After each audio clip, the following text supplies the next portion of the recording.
Öyle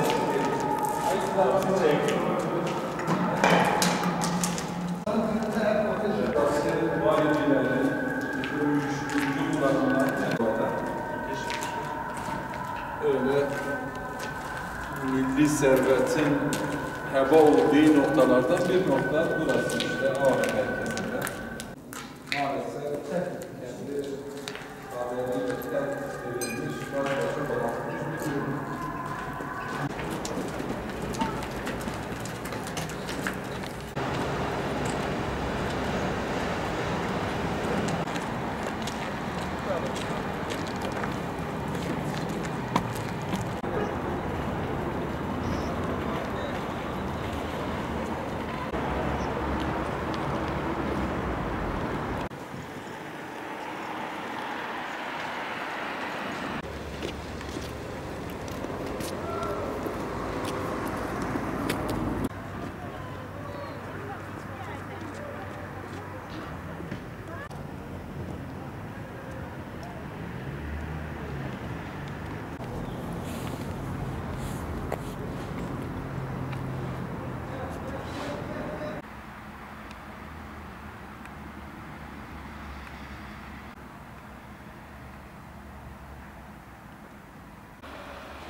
Bugün özellikle memlekete ciddi manada maddi ve manevi zararı olan, birçok ailenin yıkılmasına sebep olan ve birçok ailenin altına dinamik olarak yerleştiren, aileyi huzursuz eden ve toplumu huzursuz eden, topluma maddi ve manevi birçok zararı olan uyuşturucu müptelasından bahsedeceğiz. Evet, birçok gencimize ciddi manada potansiyel bir tehlike olan uyuşturucu müptelası dediğimiz gibi birçok aileyi yıkmış, birçok gencin ciddi sıkıntılara, hastalıklara maruz kalmasına sebep olmuş ve birçok gencimizi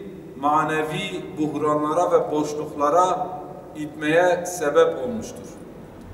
İşte bu uyuşturucu müptelasını gençlik nasıl temin ediyor ve nerelerde kullanıyor?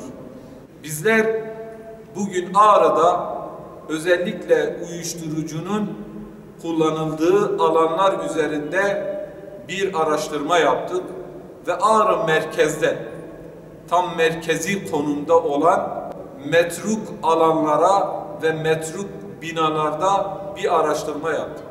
Şu an içinde bulunduğumuz yer kent merkezi olarak bilinen, aynı zamanda şehrin otoparkı olarak inşa edilen ve aynı zamanda Ağrı belediye binasının içerisinde bulunması gereken kent merkezinde metruk bir hale gelmiş binanın içerisindeyiz. Belki fotoğraflarda da gördüğünüz gibi, videolarda gördüğünüz gibi birçok gencimizin buraya gelip uyuşturucu kullandığı ve içki içtiği, hap kullandığı bir alan haline gelmiş.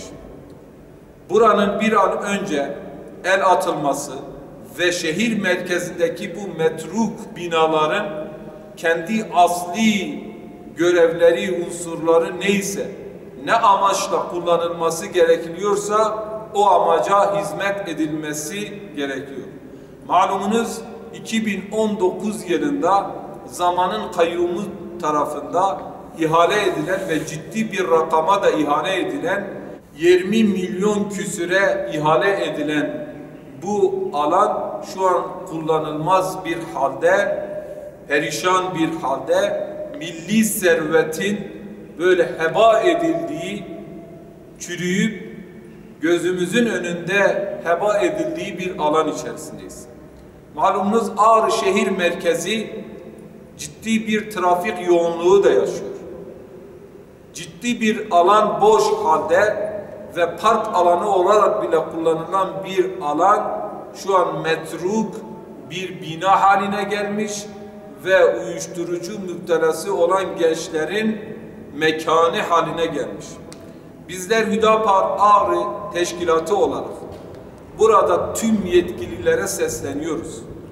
Gelin hep beraber hem gençliğimize sahip çıkalım, hem milli servetimize sahip çıkalım, hem de bu alanları halkın hizmetine sunalım ve gençliğimiz bu bodrum katlarında, bu metruk alanlarda heba olup gitmesin. Bura ve bunun gibi şehrin birçok noktasında metruk alan haline gelmiş birçok bina vardır. Ve çevredeki esnafta edindiğimiz bilgiler dahilinde bu alanlarda sadece uyuşturucu ve içki değil, fuhuş de ve fuhuş mekanı haline de gelmiş. Lütfen yetkililer bir an önce kendi sorumluluklarının farkına varsınlar ve bu alanları muhakkak ıslah etsinler. Bu alanlar ıslah edilmese gençliğimiz buralarda heba olup gidecek. Memleketimizin bu kadar işlek, güzel ve kent merkezi olarak kullanılması gereken, park alanı olarak kullanılması gereken yerlerin içki, fuhuş ve uyuşturucu mekanı haline gelmemesi ve böyle bilinmemesi gerekir.